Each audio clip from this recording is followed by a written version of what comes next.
¿Qué tal? Bienvenidos y bienvenidas a un nuevo Preguntas y Respuestas de Radio Cotillo, el podcast de Cinta Americana. Como siempre tenemos aquí a nuestro faro, a Denis Noyes. ¿Qué tal, Denis? ¿Cómo estás? Hola, muy bien. ¿Estás un poco triste o algo parecido sin MotoGP esta primera semana sin los motores rugiendo? Yo un poco, ¿no? Yo un poquito sí. Bueno, no, casi iría bien. Después de tantas semanas que cada lunes ya es comienzo de un nuevo Gran Premio, hemos tenido tantas en tan poco rato que nos iría bien un par de semanas, pero va a ser meses. Sí, probablemente muchos miembros del paddock, si me escuchan decir que estoy un poco tristón, me querrían matar, sí.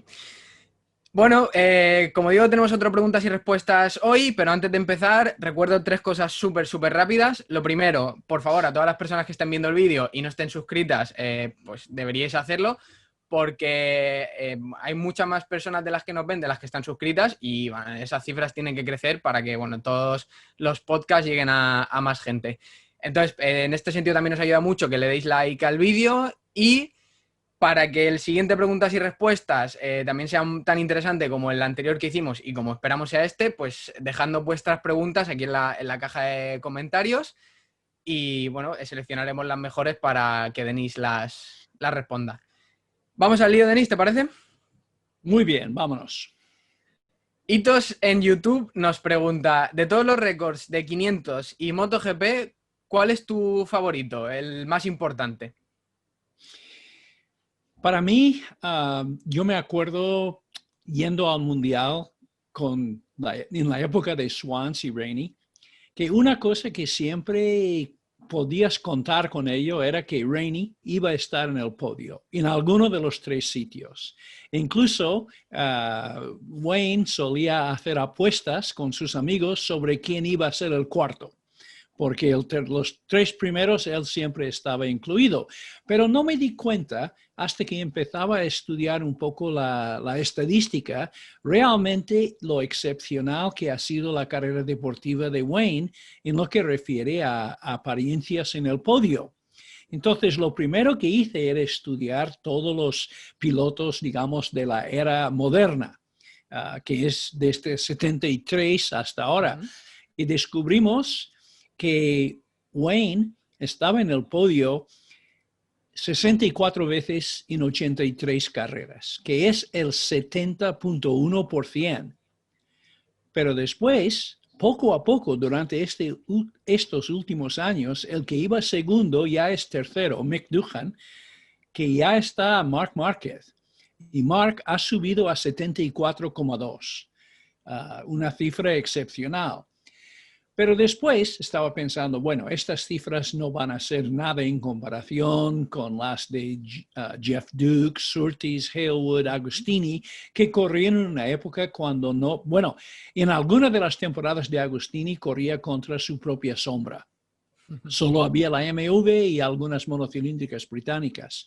Entonces he recurrido a Martin Rains y le he hecho a Martin trabajar mucho, porque en la primera época de la FIM hay muchos archivos contradictorios, incompletos o inexistentes.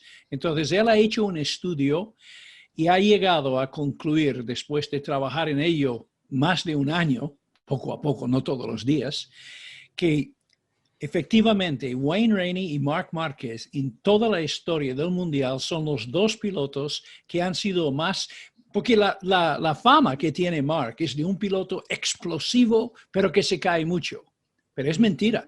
En carreras no se cae casi nunca. La excepción ha sido este año y Cota a principios de la temporada pasada y algunas otras excepciones.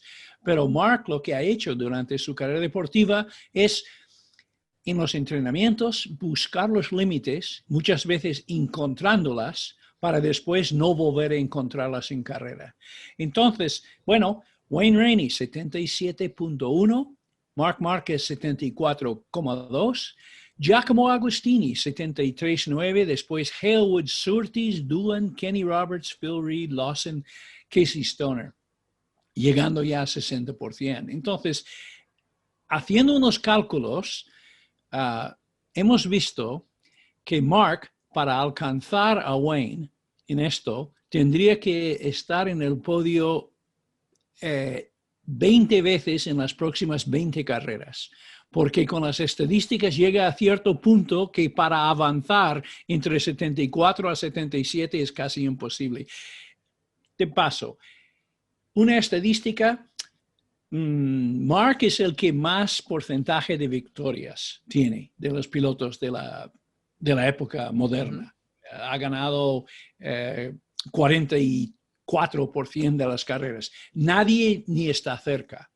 Y en lo que refiere a podios entre los pilotos actuales, el más cercano a Mark es Valentino Rossi, 56. Entonces, bueno, como me has preguntado, como ya me ha preguntado sobre estadísticas, esta es una estadística que me gusta y creo que es uno de los récords probablemente de los más difíciles de batir, junto con récord de victorias absolutas de Agostini. Qué interesante. Has comentado el de Valentino y me ha surgido a mí la cifra de Valentino, me ha surgido la duda. Claro, Valentino, si contamos desde 2010 hasta aquí, el porcentaje habrá bajado notablemente, pero hasta 2009 tiene también que ser bastante alto. No sé si lo tienes calculado, pero bueno, si no, pues Sí, igual bueno, lo tengo. Nunca había alcanzado un 75%. Interesante, muy interesante. Pues continuamos con una pregunta de Jordi Gil García, que en los comentarios del vídeo anterior decía: me habría gustado preguntarle a Denis, bueno, aquí puede hacerlo, si crees que los campeones actuales serán tan míticos como los de 500 por no tener, y digo textualmente, que pilotar aquellas 500 asesinas con aquellos neumáticos de broma.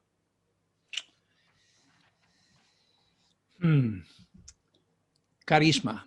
Algo que no se puede fabricar. Es decir, muchas veces los hombres de relaciones públicas, los promotores de campeonatos intentan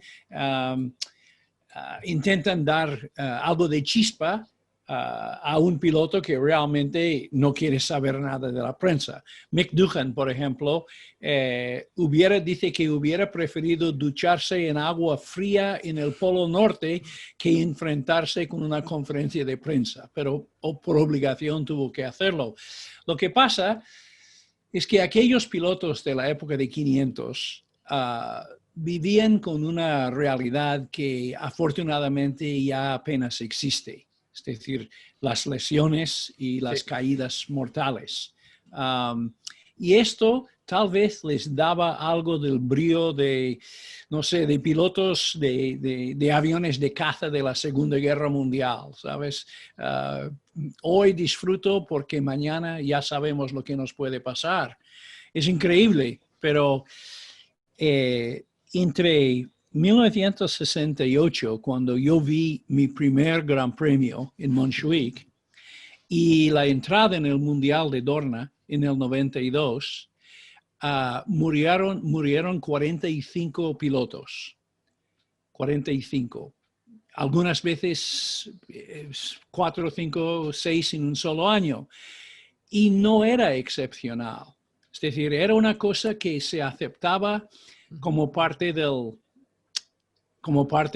oficio. Y entre 1992 y el presente, 28 años, solo han muerto, y digo solo porque uno es demasiado, pero solo han muerto 6 pilotos.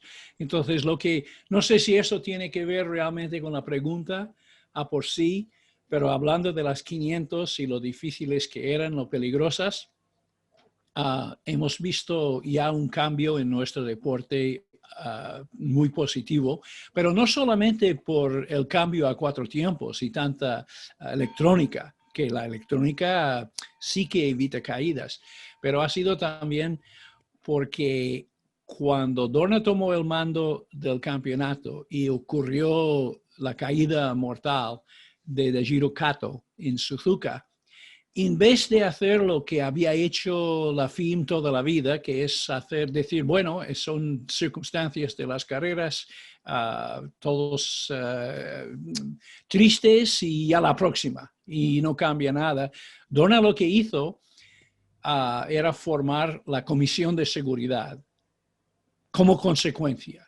Y como consecuencia de esto ha habido tantos cambios de seguridad en los últimos años que hoy en día, cuando pasa algo, y lamentablemente de vez en cuando hay accidentes graves, siempre se hace algo inmediatamente. Si está en su poder hacerlo, hay cierto tipo de caída, como lo de Simoncelli en Malasia, que no tiene solución. Pero, por ejemplo, con lo de Luis Salom, lo primero que han hecho es hacer cambios drásticos en el circuito de Cataluña.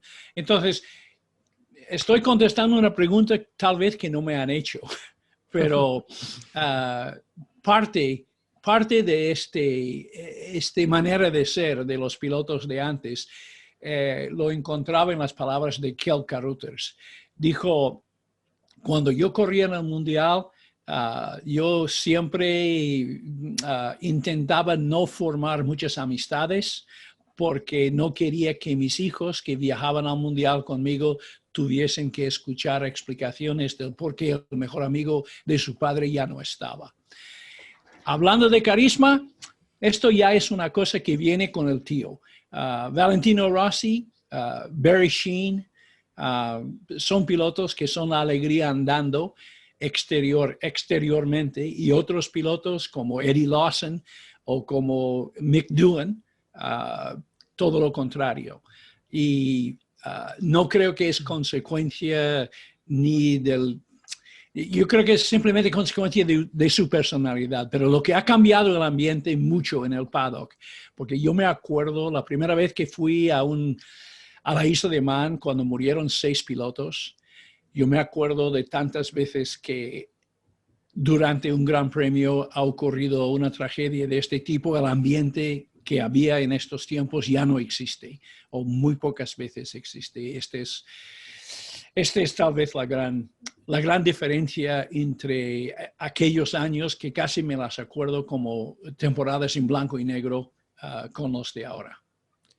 Sí, lo has comentado tú justo ahora, pero lo tenía pensado sacarlo a la luz, el tema de la isla de Man. Al final, comentabas al principio que ese riesgo, esas dificultades para mantenerte encima de la moto, bueno, todo lo que conlleva eso, hacen que el piloto pues tenga un cierto carácter, un cierto carisma, y pasa hoy en día con pilotos como McGuinness y bueno, la familia Dunlop. Se crea un halo en torno a ellos que perfectamente se puede hacer un paralelismo con las 500.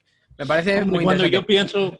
Cuando yo pienso en la isla de Man, claro, pienso en Santiago Herrero, pero el Totalmente. recuerdo que yo tengo de Santi, de su último Gran Premio, es la noche anterior a la carrera. Yo estaba en el centro de Douglas. Yo tenía mi tienda de campaña en la curva de Windy Corner, lejos del follón. Pero estaba en Douglas noche antes de la carrera de 2:30, y de pronto estaba en un pub, veo un montón de ingleses allí fuera haciendo ruido y hablando, y salí para ver lo que era. Era Santiago Herrero con una Osa Sport 250 de calle, que había subido la Osa en una vía del ferrocarril, es decir, en una sola vía, tenía las 2 ruedas en la vía, y él encima de la moto, llevando la moto no sé cuántos metros sin caer de la vía. Es decir, una demostración que... Sí, impresionante. Y después me acuerdo que Santi y su gente volvieron al hotel, y durante la próxima media hora veíamos a ingleses cayéndose de la vía después de 4 tragos, intentando hacer lo mismo con una BSA que Santi hacía con la Osa. Bueno, es una anécdota que no viene al caso, pero es lo que prefiero acordarme del año 70. Totalmente. Antes, respecto a nuestro pequeño guión que tenemos para hoy, me salta una pregunta que decía Tony Brando en YouTube. Denis, de la década 2010 a 2019, es decir, de esta última, ¿con qué temporada del Mundial de Superbike y de MotoGP te quedas? Pues voy a empezar por Superbikes en el año 2011. 2011 Superbikes, Carlos Checa ganó el Mundial con Ducati. delante de pilotos de la talla de Marco Melandri y Max Biaggi. Melandri con Yamaha y Biaggi con Aprilia. Y Carlos ganó 15 de las 26 carreras. Pero curiosamente, yo me acuerdo aquel año yo estaba trabajando en MotoGP y muchas veces o algunas veces había gente de la calle, gente que iba en moto, que no seguía el Mundial de Superbikes, que me preguntaban, ¿y Carlos Checa dónde está? ¿Qué hace Carlos Checa? Checa estaba ganando el Mundial con una superioridad abismal. Y lo que más me acuerdo de aquel año era Miller, el circuito americano en Utah, donde desde el primer momento que Carlos pisó aquel circuito, ya tenía el mejor tiempo desde la primera vuelta y durante todo el fin de semana, ganando las dos mangas, haciendo pole, super pole, controlando todo. Y fue el momento en Utah cuando realmente tomó el mando del campeonato, porque había hecho un doblete en Phillip Island, pero después Laverty había hecho otro doblete con Yamaha en Monza. Biaggi estaba ahí haciendo podios, no estaba nada claro, Melandri estaba apretando y de pronto vamos a Miller y Carlos ganó con tanta superioridad, solo eran 2 carreras, pero con tanta superioridad que realmente casi infundió miedo en sus rivales. Y yo lo que me acuerdo, yo estaba en casa entre grandes premios, tiempo libre, y me llamaron desde Utah un amigo que trabajaba en el circuito y dijo que no tenían speaker para el circuito porque necesitaban a alguien que sabía, pues que sabía un poco más de motos. Y claro, era la primera vez que el circuito de Utah había celebrado carreras de este nivel. Entonces yo me tocaba subir a la torre como hacía Valentín Requena en el Jarama. Yo me acuerdo yo he subido muchas veces con Valentín en Jarama para hablar desde allí, pero esta vez en Utah.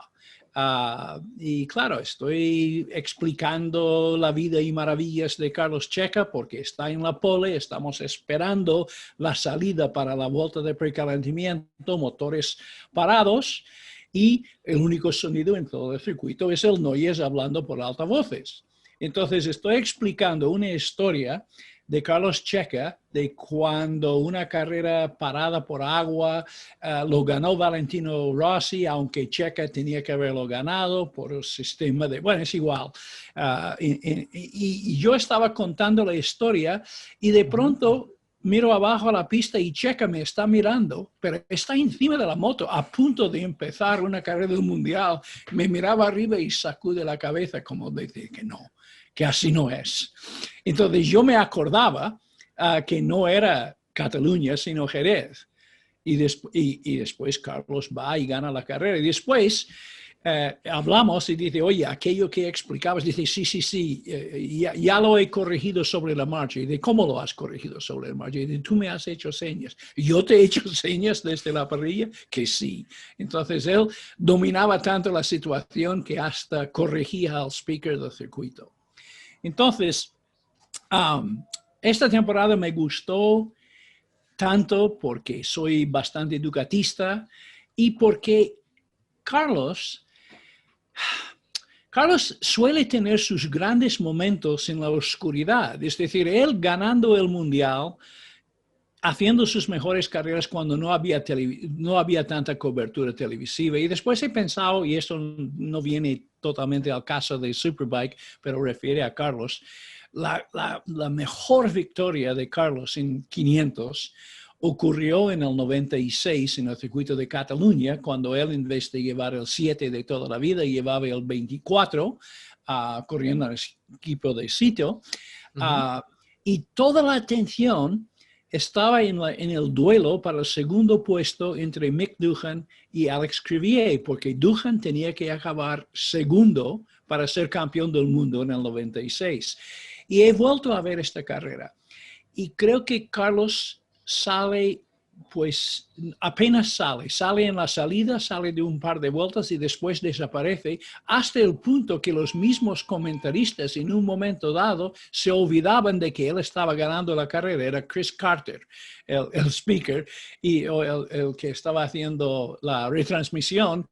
Y él estaba hablando de la lucha entre Crivier y Doohan como si fuera para la victoria, hasta acordarse que hay otro tío que allí va adelante en esta carrera. Entonces, incluso en su mejor carrera apenas salió en la tele. La gente se acuerda de Carlos más por lo que en aquella época mucha gente consideraba un fallo de protocolo, porque cuando el rey Juan Carlos subió al podio para presentar el trofeo, se le ocurrió a Carlos darle un abrazo que estaba bien recibido.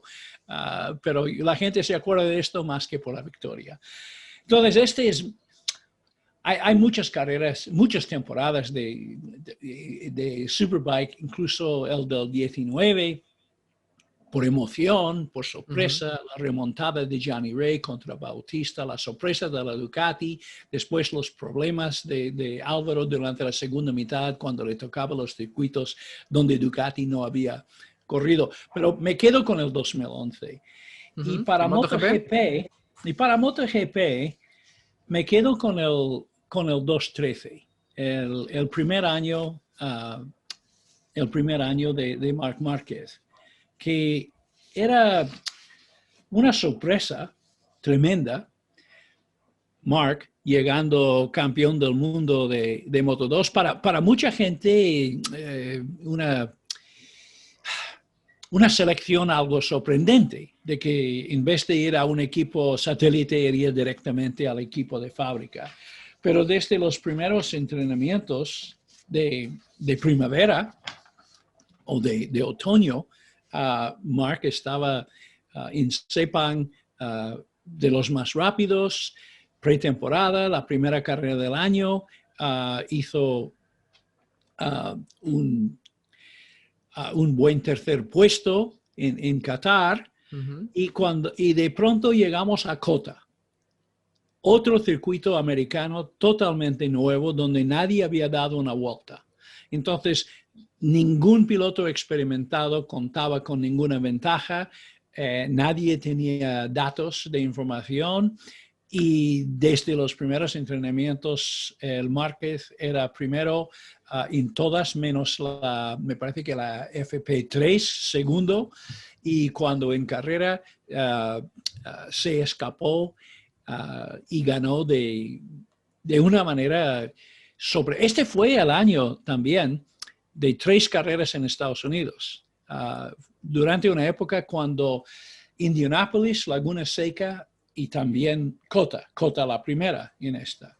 Y cuando vuelves a mirar los resultados de aquel año, puedes decir que Marc ganó el título en Estados Unidos, porque ganó las 3 carreras con 75 puntos en América en comparación con 51 de Dani y unos 42, algo así, para Jorge. Pero después de COTA, parecía que las cosas volvían a ser normales otra vez, porque la gente pensaba, bueno, esto ha sido pues un circuito nuevo, que los demás no tenían referencias, que Marc es muy intuitivo, pero ya veremos. Al llegar otra vez a Europa, Pedrosa, este va a ser su año, o Lorenzo, y así ha sido. Las próximas 4 carreras han sido ganadas 2 por Dani, 2 por Jorge. Llegamos a Assen con Lorenzo primero, 123, Dani 116 y Marc 93, y la gente hablaba a 30 puntos. Rookie del año, está haciendo una tremenda temporada, pero no se le pasaba por la cabeza de mucha gente, pensaba que él iba a ganar el Mundial. Y después ocurrió todo lo que ocurrió, la rotura de clavícula, primero de Jorge, el viaje a Barcelona, la intervención, ha vuelto después de caerse el viernes, aparecer con los médicos el domingo por la mañana para ver si le dejaban fit para la carrera y hizo un quinto puesto, que era todo heroico, y parecía que las cosas iban por su camino. Y después llegamos a Alemania, caídas de Dani y de Jorge. Jorge vuelve a romper la clavícula, ya le va a costar salir en Estados Unidos y de pronto el mundial había cambiado de complexión totalmente. Y parecía, llegando a Australia, a falta de 3 carreras, que esto ya era el mundial de Dani. Y ocurrió, de Mark, y ocurrió en Australia el fallo más grande que ha hecho un equipo de Honda nunca, porque no han sabido contar las vueltas. En aquella carrera, cuando Bridgestone tenía un problema con los nuevos neumáticos, se dieron cuenta que no podría permitir a nadie hacer más de 10 vueltas porque el neumático no lo iba a aguantar. Entonces, por un error, punto sí, final, un error. Sí. Contaban mal y Mark se quedó eliminado de la carrera por haber hecho 11 vueltas en vez de 10. Se quedó sin puntos y esto significó que todo ya dependía de las 2 últimas carreras. Jorge ganó las 2 últimas de la temporada, pero Mark pudo hacer un segundo y un tercero para conseguir un título increíble. Es decir, rookie ganando en su primer año, cosa que antes solo había hecho esto Kenny Roberts. Entonces, para emoción y para sorpresa, y sobre todo para este momento en COTA, cuando de golpe vimos, no es solamente un piloto que va a ser rookie del año, es realmente brillante, un piloto excepcional. Tal vez hubiera sido la mejor año de Dani Pedrosa, sino por la rotura de clavícula que ocurrió en entrenamientos, me parece el tercer entreno en Alemania, cuando se cayó en la primera curva, cuando parecía que podría haber sido su año. Pero aquel año, lo de Checa en 2.11 y lo de Mark en 2.13 son de las últimas temporadas las que más me han impresionado. Me quedo con ellos. Coincido totalmente contigo en la temporada que has elegido el Mundial de Superbike. Aquella temporada de Checa puso en cierto modo de nuevo en el mapa el Mundial de Superbike, al menos para España, y fue muy, muy interesante. Y sobre MotoGP, creo que también coincido, pero a mí me pareció una temporada casi más dramática todavía 2012, el año anterior, que parecía que Pedrosa lo conseguía, pero de repente pasó lo que pasó en Misano. La última carrera, que además yo estaba ahí en el Ricardo Tormo, que de repente llovió, se la jugó y entró en pit lane y acabó ganando la carrera. Fue bastante loca y a mí también me gusta bastante. 2014 también fue muy interesante porque de repente se ve la explosión de Mark con esas 10 victorias seguidas. Esos años fueron muy buenos para el campeonato y creo que plantaron la semilla de lo que ha venido después, sí. Y 2020 tampoco era muy malo, ¿eh? No. Me parece, lo decía David Emmett estos días, ¿no? Que han pasado tantas cosas que por mucho que investigaras, solo tenías la sensación de que estabas rascando un poco en la superficie de lo que ha ocurrido. Pero claro, yo imagino que con el tiempo lo acabaremos viendo. Seguimos con una pregunta de Jaoral30 en YouTube, que nos dice: hola Denis, me gustaría que hablases de Kawasaki y BMW. ¿Cómo es posible que estas 2 marcas no participen en MotoGP? Sin embargo, Kawa arrasa en el campeonato de Superbikes. Gracias por vuestro trabajo. Kawasaki Heavy Industries, industrias pesadas, nunca se consideraba una fábrica de motos. Fabricaban motos en principio de los años 60, pero era una cosa que hacían por unos motivos extraños. Resulta que ejecutivos de Kawasaki estaban visitando a Nueva York hablando sobre la posibilidad de construir pues alguna obra enorme, un puente o no sé, máquinas de locomotoras, algo pesado, industrias pesadas. Y por donde iban, la gente les decía Kawasaki, no me suena, Kawasaki, Honda. Sí, la fábrica Honda. Ustedes conocen la fábrica Honda y les molestaba mucho porque para ellos, Kawasaki, Honda era un enano de fábrica, ¿sabes?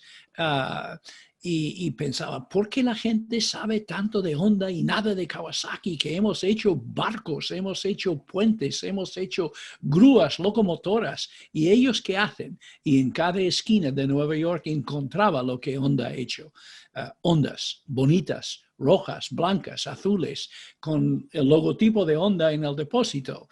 Y se les ocurrió que sería una muy buena idea de hacer publicidad para la marca Kawasaki, fabricar motos, para que la gente viera Kawasaki's aparcadas también, porque parece que Honda se conoce más por sus motos que por todo lo demás que hacían. En el Mundial, Kawasaki ganó el Mundial de 125 con Dave Simmons. Dave Simmons era un piloto casi privado británico. De hecho, la primera vez que yo tuve pase de paddock en un gran premio, en una carrera nacional, era con Dave Simmons en el campeonato de Holanda, porque yo conocí a un amigo suyo, Michael Van Eycken, que corría en 125, y bueno, nos conocimos en la calle y me dijeron que si yo quería ayudar, porque yo tenía mucho interés, ya estaba aprendiendo de motos, y aparezco con mi BSA en una carrera del campeonato holandés, y Dave Simmons dice, no, este tío no nos va a ayudar, porque ha aparecido en una BSA sin casco. Yo no llevaba casco, no sabía que había que llevar cascos. Había hecho el viaje desde Marrakech, en Marruecos, hasta Ámsterdam, llevando una gorra mora, con gafas, por supuesto. Entonces me acuerdo, Dave Simmons dijo, puedes trabajar con nosotros, pero primero lo que tienes que hacer es comprarte un casco y llevarlo. Entonces me fui a una tienda, compré un Romer Helm, que todavía la tengo, con gafas de aviador. Bueno, esta es mi relación con Dave Simmons, que era un tío tremendo, que perdió la vida en un incendio en un motorhome intentando salvar a la madre de su mujer en Francia, me parece que en el 70, no me acuerdo, 74, 73. Ellos ganaron en 125, pero en el 69, perdón, en el 69, en el 75, en el 71, Kawasaki ayudó, pero no en plan oficial, sino en plan semi-privado, a Simmons, que llegó a ganar un gran premio de 500 en el Jarama. Y Mick Grant en el 75 ganó también con Kawasaki, pero a pesar de todos sus éxitos en 2.5, 3.5, con Ballington, con Mang, con Hansford, Kawasaki nunca tuvo éxito, nunca ganó un gran premio en la época moderna, ni durante el periodo del 80 hasta 82, cuando Kurt Ballington corría en 500 con ellos. Y después, recientemente, digamos, en el 2003 hasta el 2008, ya en la nueva época de MotoGP 4 tiempos, ellos se metieron, pero sin éxito. Llegaron a firmar un acuerdo con la GPMA, se llamaba entonces, ahora la MSMA, y con Dorna, para seguir en el Mundial hasta el 2010. Pero después de la recesión mundial económica, ellos optaron por salir o querían salir del Mundial. Y Dorna tiraba del contrato hasta el punto de que ellos decidieron seguir en el 2009 con un solo piloto, que era Melandri, y no querían ni llamar la moto Kawasaki ni pintarla de verde. Lo llamaban pintada de negro y lo llamaban Hayate, y esto ha creado cierto malestar por la obligación entre Kawasaki y el Mundial de MotoGP.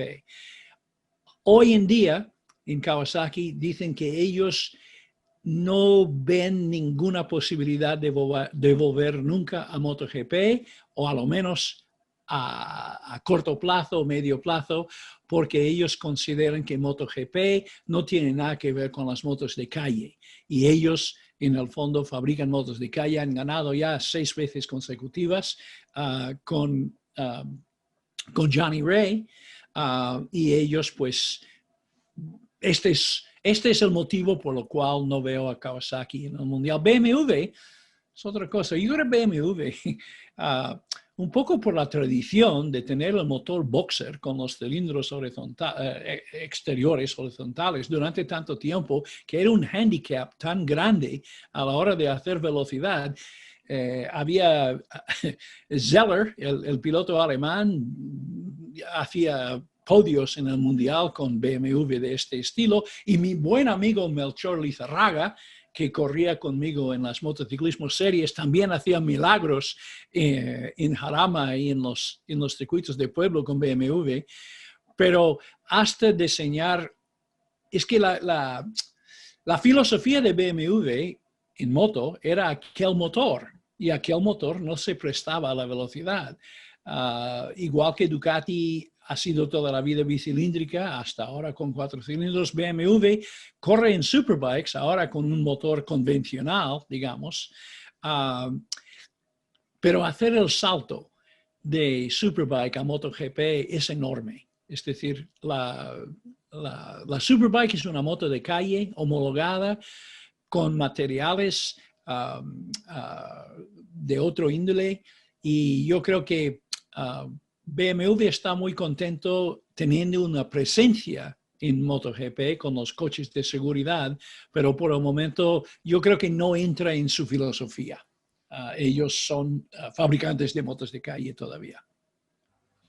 Hay que tener en cuenta que, bueno, el Mundial de MotoGP y en menor medida el Mundial de Superbike son sobre todo escaparates. Al final muchas veces se entiende estas competiciones como en el sentido más deportivo, pero las marcas, ya digo, sobre todo con MotoGP, además lo han expuesto claramente en algunas conferencias de prensa y de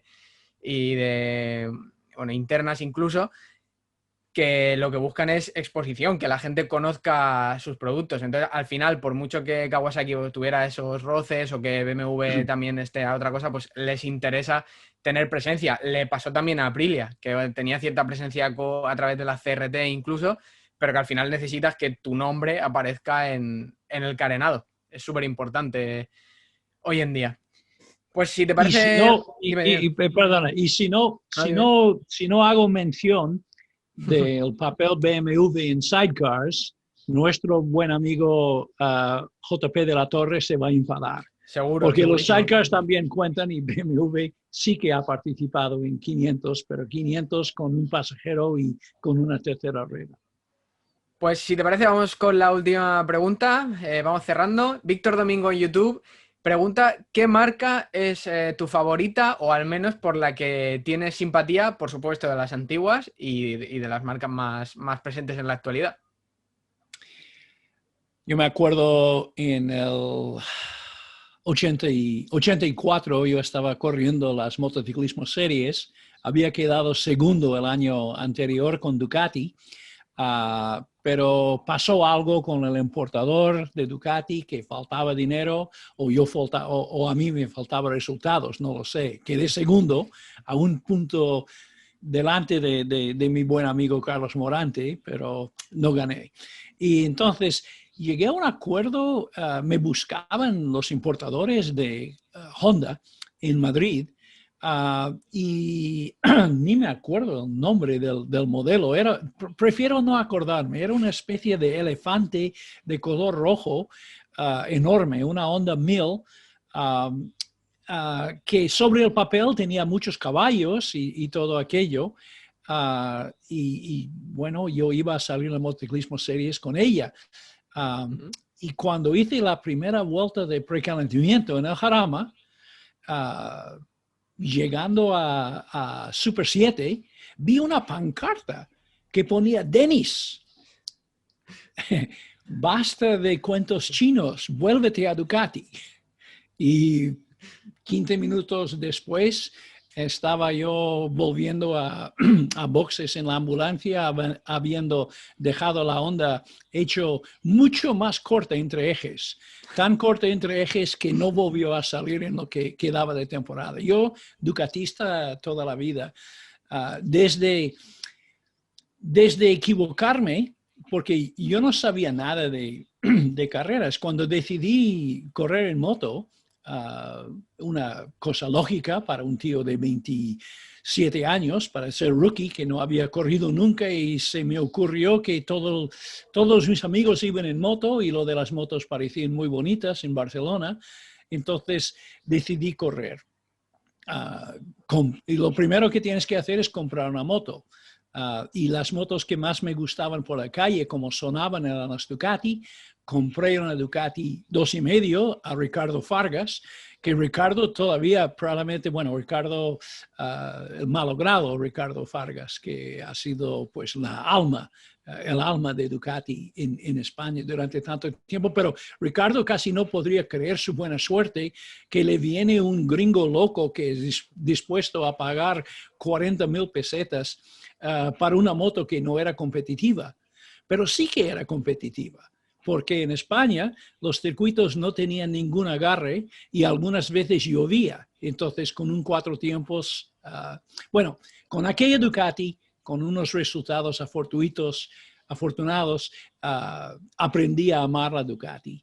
Y aunque corría con otras motos y como he seguido el mundial y he visto tantas marcas subir y bajar, la verdad es que la Ducati que conocí en aquella época, que era una fábrica pequeña en Borno Panigale, que siempre estaba al borde del desastre, que había cubos en las esquinas para coger el agua que goteaba por los techos, una marca que se atrevía en algunas ocasiones a hacer lo que Taglioni llamaba emboscadas, ganando carreras difíciles de ganar. 24 horas de Montjuic, sin hacer todo el mundial, pero especializando en este circuito donde podrían utilizar la gracia y estabilidad de la Ducati. Entonces, bueno, esta cultura Ducati, estos oportunidades que tuve de ir a Italia y hablar con Fabio Taglioni, un hombre del fumar lento, que te explicaba historias. Taglioni hablaba tan lento que yo entendí su italiano, ¿sabes?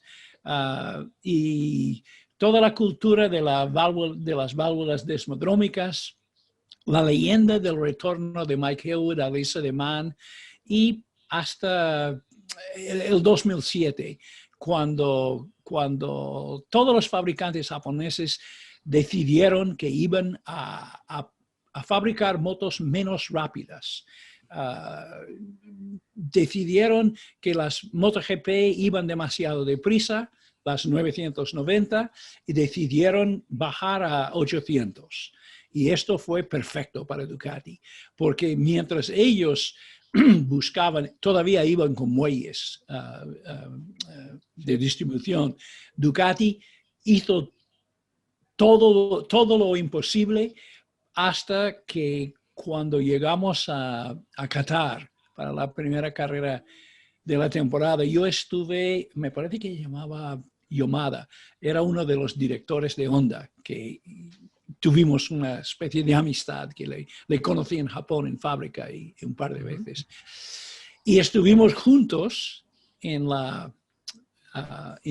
boxes cuando salió un par de Hondas por la recta y de pronto entre ellos pasaba Casey Stoner con aquella 800 que corría unos 10, 15 kilómetros por hora más que la Honda. Otra emboscada de Taglioni. Entonces, bueno, todavía pues, aunque esta temporada que han tenido ha sido un desastre, con muchos errores a nivel humano, con el trato de piloto y todo esto, yo sigo siendo ducatista toda la vida. Pues con este repaso a la historia de Ducati nos tenemos que despedir. Recuerdo de nuevo que agradeceríamos muchísimo que os suscribáis a nuestro canal, que activéis la campanita para que os lleguen todas las notificaciones, que le deis like al vídeo y que por supuesto nos dejéis vuestra pregunta para la próxima edición de esta entrevista, de este preguntas y respuestas con Denis. Denis, nos vamos a tomar un par de semanas de vacaciones en el podcast, ¿vale? Para, bueno, tomar un poco de respiro con esta intensidad de la que tú hablas al principio. Y volveremos bastante fuertes, si no pasa nada, con podcast con Ramón Forcada, también con Randy Mamola, alguna otra sorpresa también que tenemos preparada. Va a ser una pretemporada interesante. Sí, sí, falta poco para el comienzo ya de los Sí. entrenamientos de invierno, entonces nos iría bien un par de semanas libres, incluso para acostumbrarme aquí, que empieza a hacer frío aquí en el desierto. Ha bajado la temperatura de 20 grados hoy. ¿Ah, sí? Ah, yo estaba Sí, pensando que ibas a decir alguna cosa parecida a 30 grados y yo estaba aquí con no, la no, risa. ha bajado de 20 ya, es muy serio esto. Bueno, pues nada, abrígate y nos vemos dentro de un par de semanas en el próximo podcast. Hasta la próxima. Adiós.